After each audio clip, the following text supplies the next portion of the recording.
So in this episode, we will talk about happily ever after. It's not a fairy tale. We're going to talk about marriage and some of the things that may come up within the journey.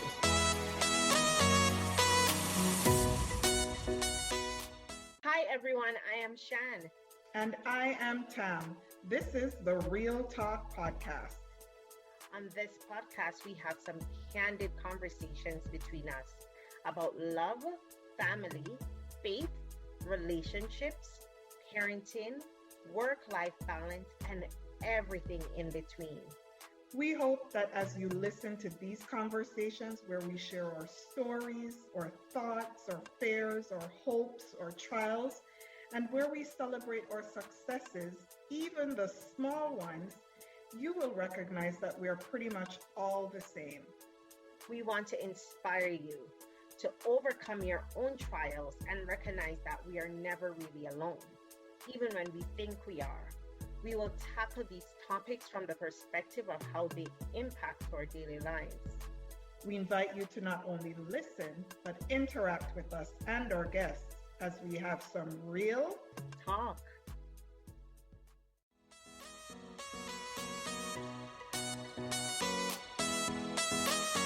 Shan and Tam fam, welcome to Real Talk. Today, our topic is, it's not a fairy tale, or is it? Marriage. And Shan, I believe we both have quite a bit to say from different perspectives. Absolutely. It takes work, and I am 15 years in. And you're just starting on that journey. So I think, we may have different perspectives. Ultimately, we just want to have that discussion about, some of the things that I don't think are often discussed. And maybe people will agree with us. Maybe they won't. We're here for the conversation, for sure. And that's what you said to Tam. Everybody's perspective is different. You've been in it 15 years. I'm in it now, I believe, 5 months. And to God be the glory, but yes. It certainly is, it is wonderful, wonderful, wonderful being married and having someone that compliments you and someone, that you truly love and that loves you back. But what I've come to realize, even on my journey, being new, that it takes intentionality and prayer and sacrifice, right? And prayer consistently, prayer selflessly, right? Not just praying for yourself, but for your spouse, right? Because people think, say you get married and you just run off with the horse and it's the fairy tale. But no, that's after marriage, that's where the real work starts, the everyday to day thing. Yeah. You have to talk about finances. Things come up with the children, work situations, health situations, scheduling, and you really have to be intentional and really go back to your vows to say, listen, I am in this for the long haul. I am in this because I'm committed, and I'm not just gonna run out or give up when things get hard. Yeah, and it's funny that you say that, this whole riding off into the sunset, on the white horse, everybody's all hunky-dory and, you're expecting this fairy tale ending happily ever after, because I think that's one thing that I've always said to you too, that I know for me, what has, one of my mantras that has sort of carried me throughout the years is that remember your vows. Remember your vows. Because, to be frank, not a lot of people talk to you about their own experience in marriage when you're getting into it, right? And no, they tell you the good stuff. They don't tell you the not so good stuff. Exactly. And so I think growing up, regardless of the fact that you may have a household, a pair, parents, or even extended family or friends that you could actually see how that plays out, right? That a marriage plays out, right? My parents have been together for 40 something years, been married for 40 something years. So I saw, have their marriage as sort of a model in terms of what I would like in terms of the longevity and, you know, the working together and the relationship. But as a child growing up, you know, you formulate these ideas in your head about what it is from the outside, because you really don't know the inner details and the workings of what's actually happening there, right? What it takes. And so you form these ideas in your head, sometimes often unrealistic ones, that it is all good because that's what you're seeing from the outside. And then you grow up with this idea of thinking that, you know, it's the end all and be all of the relationship story.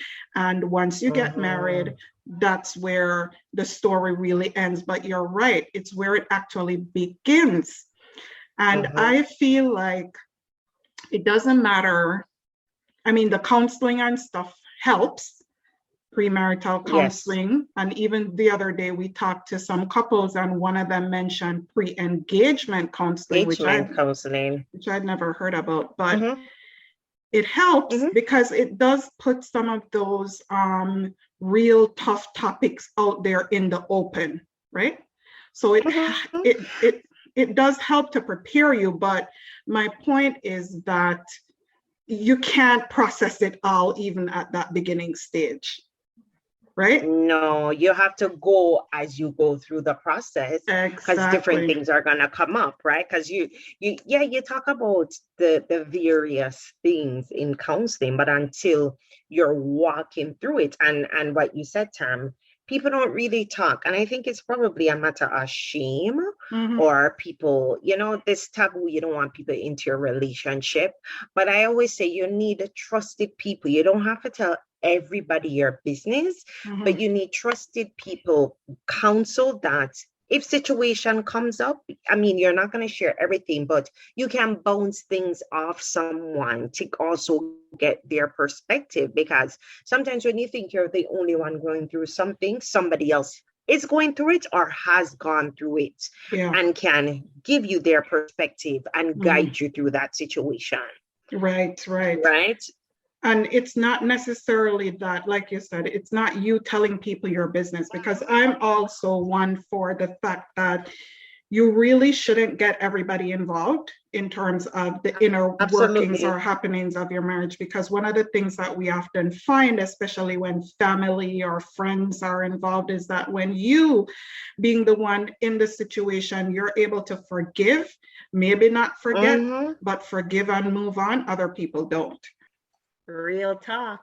Real talk.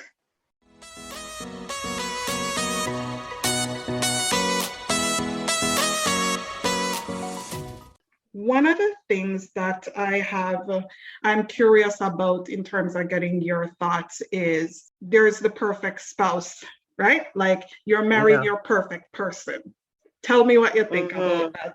And it goes back to what you said in the beginning, whereas you see things as a child growing up and you build your own perception of what a perfect marriage or a perfect spouse should be. But there is no perfect spouse. You know, I think we're all work in progress. And the fact of the matter is people grow and people change during different aspects and during different stages of their lives.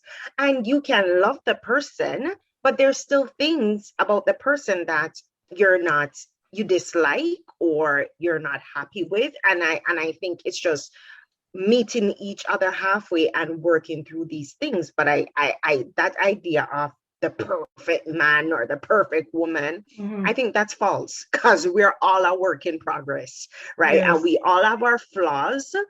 We all have our things that we need to work through. You know, I would never forget a few months ago, a situation happened, and Markham and I was there, and he said to me, you know, babe, you need to speak to someone, because I could see the sadness Mhm. over you. I can see that brokenness, right? Mhm. So it goes to say, we all have our stuff. We all Mhm. come in marriages with our stuff, but it's the fact that if we want to work through them to Mhm. complement each other, and you shouldn't wait for your spouse to make you whole or for you to make your spouse whole. You have to do the work individually and come together, right? Because if that's the case, then you're not going to find your joy, because you're Mhm. always going to rely on that person for your joy. So I think we individually have to do the work, but I think we're all a work in progress. I don't think nobody's perfect. That ideology of the perfect spouse, the perfect wife, the perfect husband, it doesn't exist. We're all a work in progress. Yeah, yeah, I totally agree with that. You brought in a couple other points that I want us to actually tackle too, but yeah, Mhm. I think I'm perfect. I think I'm just perfect the way I am, but but let's just Patrick admit might it. not believe so. Me Your no husband might not say, believe so. me no say. Oh Patrick my God, he no might say. not believe so. Exactly. And I really do have to come to terms with that, that really I am not Mm-hmm, perfect, right? And mm-hmm, there are always things about each other that we really do have to work through. And there are days when you might just not like this particular thing about your spouse or your partner. And there are days, and it might just depends on how you're feeling or what you're dealing with at the time. And there are days when, mm-hmm, that's what you actually need in this person. mm-hmm. Real talk. Real talk, right? Mm-hmm, So, mm-hmm.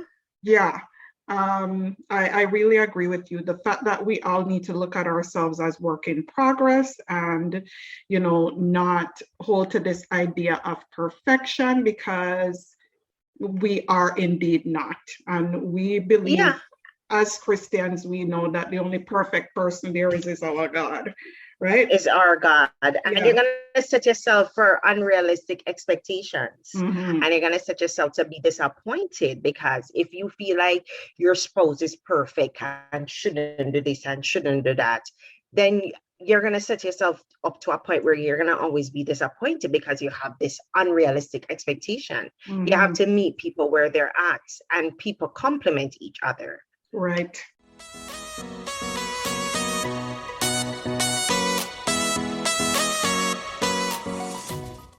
So you talked a little bit about the idea of finding your joy. And I have to Mm-hmm. say, I've been married for 15 years, and can I tell you, this concept was relatively Mm-hmm. new to me. It's really new to me in terms of a few years that I've actually had Mm-hmm. to process that, and for myself to say that you really do not rely on your spouse to bring you joy. Now, stick a pin right there. Mm-hmm. Remember that, right? But you are in some way responsible for creating joy for your spouse, Yes. right? And I Yes. don't, Yes. I hope you get the difference in terms of what I'm saying, and I hope our listeners will get the difference, because I do feel that I need to be the person that decides what it is that I want that makes me whole. Mm-hmm. Mm-hmm. It's Mm-hmm. right. And what are the things that I really want for myself? What are the things that I enjoy? Who am I? I mean, we spoke about this in terms of even the kids, right? But who am Mm-hmm. I in this other relationship of being a Yes. partner to this person, right? Mm-hmm. And I feel like I'm totally responsible for claiming those things for myself, for finding Mm-hmm. out what that is, for finding out what it is that I like, what it is that I want to do, what it is that I want to do by myself, what it is that I want to do with my spouse. What are the things that really make me happy being me in my marriage? And I feel like the only way that you will actually create that happiness together as a couple is when you can find that individually for yourself. Real talk. Real talk. I think, listen, that is a big, big, big part of marriage and maintaining, yes, you're one, but you also have to maintain your individuality and find your own sense of joy. And what you said was so profound, Tam. Yes, you're responsible for, yes, creating that happiness and that joy, but you also have to find that joy outside of your spouse, in terms of, you have to know who you are as a person, right? Because if you don't know who you are as a person, how you expect your spouse to know who you are, right? You have to know who you are. You have to know what you like.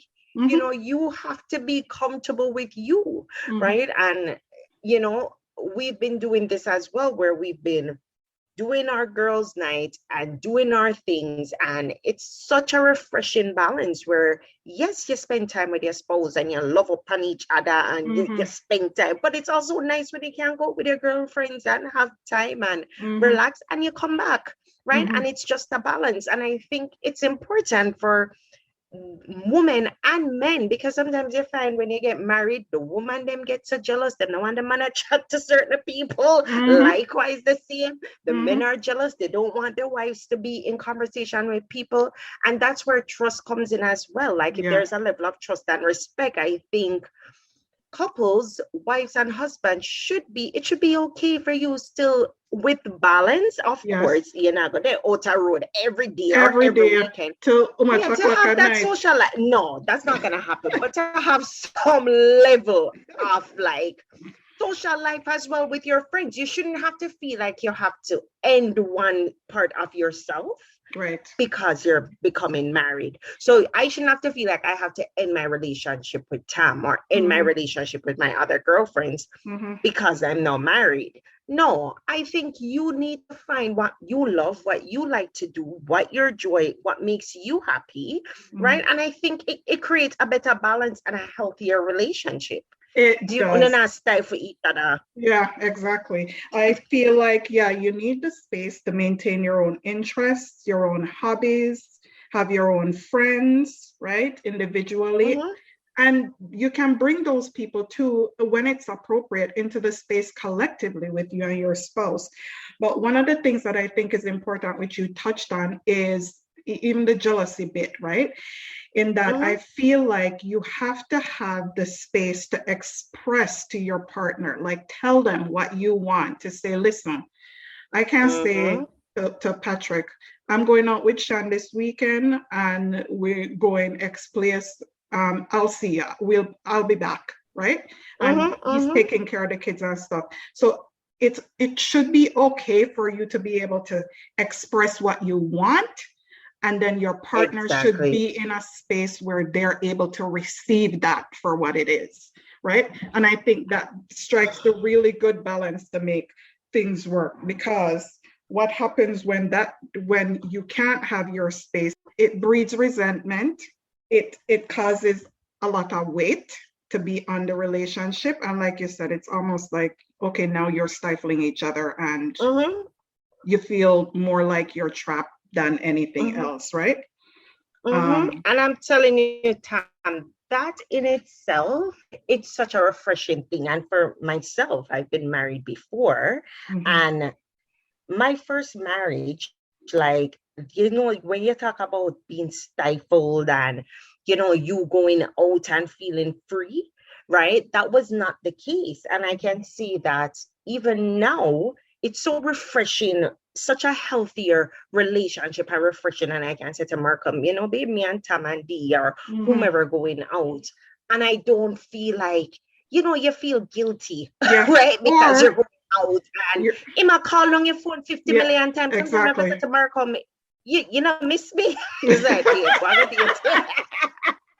I said, I'm calling. I said, breach. I said, babe, go and enjoy yourself. I said, come over, you don't miss me. Oh, you don't call, right? I know he's having his own alone time while you gone out He's there do your having thing. his time. He's like, you need to go. I know, like decide what you want. It's either you want me here or you don't want me. Not call me. Exactly. That's Abby. I He's know. having his time.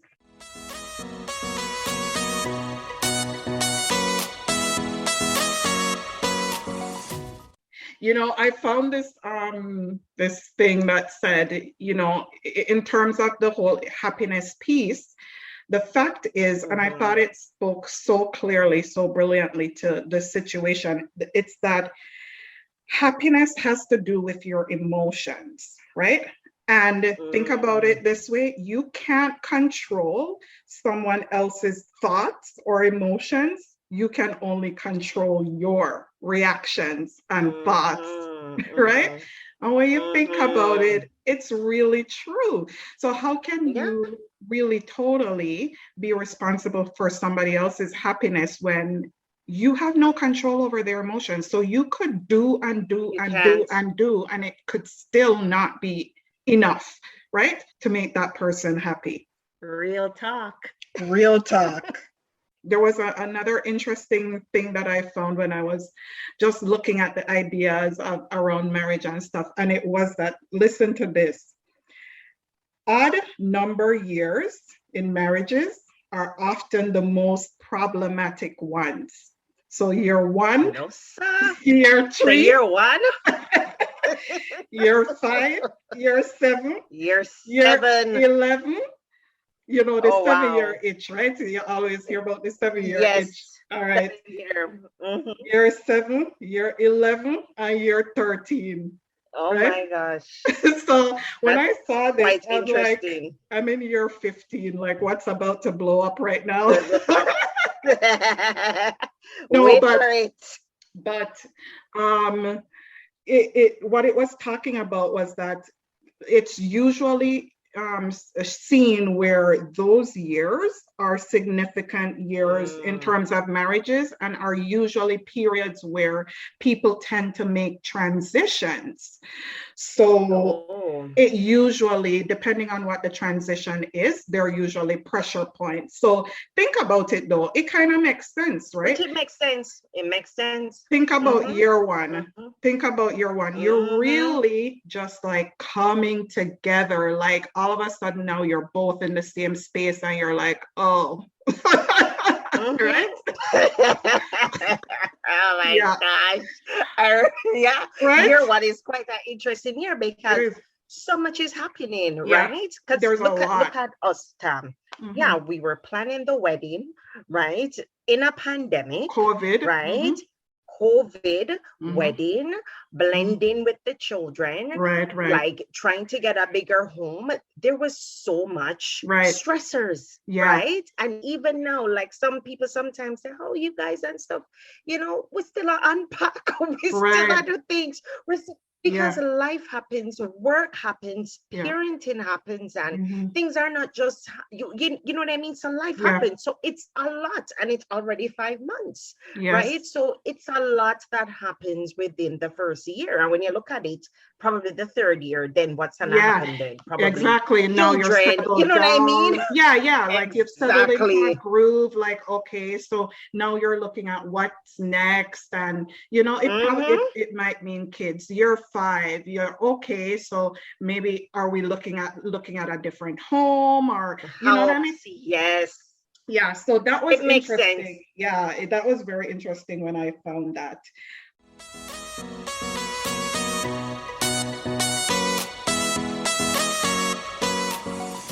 And then one of the other things, being your authentic self in your relationship. Like, I feel like you need to bring it from day one, like who you really are. Listen to me. Listen to me. Remember one day I was talking to somebody and him said, listen, you see if your man no poop on you, him not love you. I was like, real talk. Real talk. Yeah. Oh my God. And I was talking to my girlfriend and she said, Shan, right? She didn't then they lie down with her significant other. She want to let it out and she afraid. And she just dead there and she smells something stink. She afraid to let it out and him just let it loose. And she's Yep. like, but hold on this. So Yeah. she just This let man it loose. let it So loose. that says mean you're him just let it loose. So that's mean Be you're your authentic. authentic self. Authentic Okay, so self. yeah, like why are you hiding? Okay, so I'll tell you this funny story to day one, the first date. People are gonna think we're crazy, right? But Patrick and I first date, I was like, yeah, we had gone out, we went to a concert, then we went to get something to eat after, and it was pretty late. And I said to him, this is probably like 10, 11 o'clock at night. I am hungry. Yeah. Okay. Exactly. He must be thinking like exactly. I'm like, I'm gonna have a Exactly. burger and fries like at 11 o'clock at night, plus a drink. Eat your food. And I'm gonna Eat your eat food. it all. Okay. I'm Eat like, your food.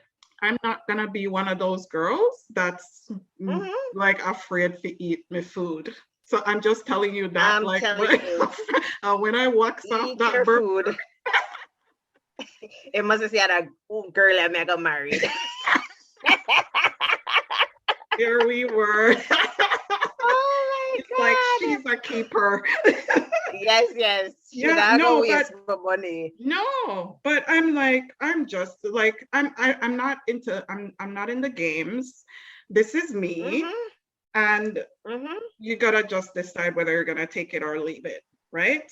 But I feel like in a lot of instances, we try to hide away little parts of who we are, right? For fear that it doesn't kind of meet the expectations of either the society, what society puts out there in terms of how you should be, courting or trying to impress, a man or a woman. And then guess what? Before you know it, what it is that this person has fallen in love with is really not the true version of who you are. Real talk. Real talk. Exactly. You have to be your authentic self because at the end of the day, why being married to someone when you can't be naked? When I mean naked, not necessarily physically naked, but naked as yourself naked. And I don't think I think I've shared this with you, Tam, that you know with my hair situation and with the alopecia and stuff, right? And it is a sensitive thing for me and very it's sensitive and there's so much emotions that I go through with my own alopecia. And I remember one of my first, I think one of the few dates Markham and I went on, and we were courting, and I had on the wig, but my hat, I took off the wig, and he was like, you need to just take it off, right? And he took it off. I was hot. Yeah, he took it off and he massaged my scalp. Aww. Right? He rubbed my scalp. He took the castor oil and he rubbed my scalp. And I was like, no, sir, never marry that man here. This one is a keeper. He's a keeper, right? Because at that point, like my guards fell. My guards fell, and I was like, I felt so safe with him. I didn't feel judged. He didn't make me feel like anything was wrong with me. Ma kiss my forehead, him rub my scalp, him. I just felt loved. I felt loved and I felt safe. And I was like, this is the man that I am going to marry, because it doesn't make sense. You're in a relationship with someone and can't be yourself.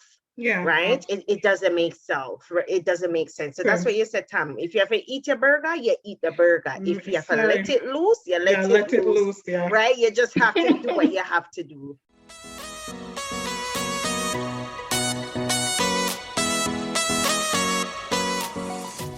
Yeah, absolutely. Absolutely. We should be responsible to treat each other as spouses, as partners well. We should Mm-hmm. respect each other. We should be loving to each other. At the same time, we need to maintain that sense of individuality that we have, being who we are, just into the relationship. To the relationship. Mm-hmm. And I think that inevitably can make things better. Patrick and I always talk about the fact that where I pay attention, he's the big picture person, and I am the executor, right? Mm-hmm. Like Mm-hmm. he's the strategy man. He'll plan the strategy and then leave it to And me you to come up work with out the the steps. right? So we have to know like where we complement each other, like where your strengths are, appreciate that about each other, respect each other for what we individually bring to the relationship, and how we both individually can make it better, make it good for both of us. But one thing for sure is that because we can't control how someone else receives what we're giving, we have to bring it in a well-intended way, like you said, be intentional. Yeah.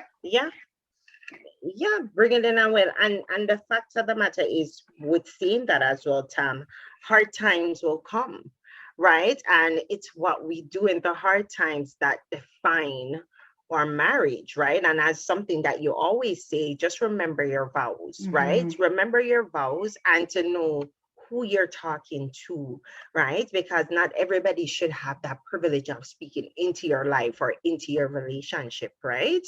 And as you said, with everything, seeing you and other people around, and just to bring it back that, listen, what you're giving is what you get out, right? If you're going to give in 10%, you're going to get out 10%.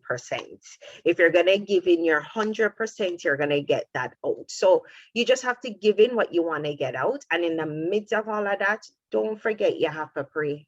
You have to keep God, because the enemy does not like marriages, and the enemy not like family. So in everything, you just have to keep Christ at the center of everything you do. Real talk. Real talk.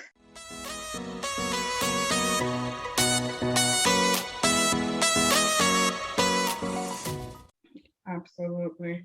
And even that, the whole aspect of spirituality and religion and spirituality, which can be two different things too, right? Like for me, and this is an example too of how you can be yourself or do something that brings you joy, and it's not necessarily something that the other person is interested in or partakes in, but you can make it work because the other person is respectful or accepting of that part of you, right? So praying for your spouse, they might not pray with you, but they respect the fact that you pray for them, right? And so on. Guess how many people, before we wrap up, guess how many people in Canada are married according to a 2020 census? Just guess how many people are married in Canada. Wild guess. Probably over 100,000. More than that. You know how much people in Toronto? I know. Million, in the million, in the millions. 1 million, 3 million, 3 million. More. You're kidding. 7 million. Toronto alone probably have Toronto or Ontario. Let me not speak out of turn, but one of them is like the population bigger than Jamaica. Jamaica is like 2.5 we used to hear, but I'm not sure if it's Toronto or it's Ontario. Patrick, what I know. He knows these things. That's another strong point of his. Oh, man. 14.36 million Canadians are married. 14.36 million Canadians. And most Canadians between the age of 25 to 64 are married or living common law. Isn't that amazing? Wow. So you have that is amazing. You have a lot of married people or people living in common law, marriage type relationships. And so it is a big deal. And these are things It is a big deal. we really should be talking about with each other and just being frank, right? Mm-hmm. Mm-hmm. I love this I conversation agree. today. There's so much more that we could talk about, but we can Listen, leave it here for today. we'll leave it here for now, but make sure that we'll have a part 2 and even invite other people to talk on the topic, because our own experiences, as we started to say, Tam, can be different from somebody else's, right? But we Absolutely. all learn and we all share with each other and we all edify each other. Yeah. And I think what's important is that we're just actually honest about the experience. Yes. And we let Yes. people know, we can show people what that honesty is while still maintaining your confidentiality, but not giving these false kind of perceptions or expectations that it's Exactly. all pretty perfect. It's a lot of hard work. It can be a beautiful thing when I look and see how much my husband and I Absolutely. have grown and built what we've been able to do together. It's been a wonderful journey, and I wouldn't have traded that to be with anybody else. You know what I mean? So it's a wonderful thing, Absolutely. but it's a lot of work. It is work, you know, and as you say, you complement each other, you know. Me wouldn't trade nobody for my bigger man, right? You're going through. A bigger man, you wouldn't trade nobody from a bigger man. But we have Oh my to God. always remember, you know, just to be intentional about loving each other and not putting each other down, right? Absolutely. And that's a big thing too, Tam. On another episode, we will elaborate on We that. could. So we will leave it here today, Pam. And Yes. drop us some comments. Let us know any thoughts that you may have on this whole topic of marriage and relationships on our Facebook page, where you will be able to listen to this podcast. And drop us a line. Let us know. There may be something we may have said today. You may have different thoughts about, or has piqued your interest in one way or another. Leave us a comment. Drop us a line. Let us know your thoughts. We'll talk to you next time on Real Talk. Real talk. Real Talk. Bye, fam. Bye. Don't forget to visit Shan and Tam on all their social media websites. At Sisters Shan and Tam on Instagram, Shan Tam Lodge-Lee on Facebook, and check out their blogs at shanandtam.blogspot.com. Tune in again next time on Real Talk.